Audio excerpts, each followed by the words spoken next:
सर्वांना नमस्कार. मी राहुल गुप्ता, जिल्हाधिकारी हिंगोली आपल्याशी संवाद साधू इच्छितो. आपण जे आहे जिल्हाधिकारी ऑफिस मार्फत एक प्रणाली विकसित केलेली आहे. ती व्हॉट्सॲप बेस्ड तक्रार निवारण प्रणाली आहे. त्याच्यामध्ये आपल्याला सर्वांना घरी बसून आपण एक व्हॉट्सॲपवरती आम्हाला तक्रार लिहून घेतली, त्याच्यामध्ये काय तक्रार आहे, कशा प्रमाणची तक्रार आहे, तो आम्ही त्याचं निवारण करतो. त्याच्यामध्ये नंबर पण आपण फार सोपा घेतलेला आहे. त्याच्यामध्ये आपण नोट डाऊन करू शकतो. 8545088545 अशा प्रमाणे एक ग्रीव्हन्स मॅनेजमेंट पोर्टल आपण डेव्हलप केलेला आहे.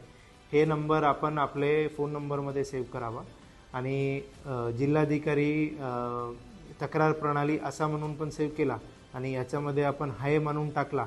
त्याच्यामध्ये आपल्याला ऑटोमॅटिक मेसेजेस येईल की आपल्याला कशाप्रमाणे तक्रार काढायचं आहे आणि सर्व तक्रार आपण याच्यामध्ये दर्ज करून त्या तक्राराचं जितका पण आपण निवारण करू शकतो योग्य प्रमाणे तो आपण करण्याचा प्रयत्न करू. धन्यवाद.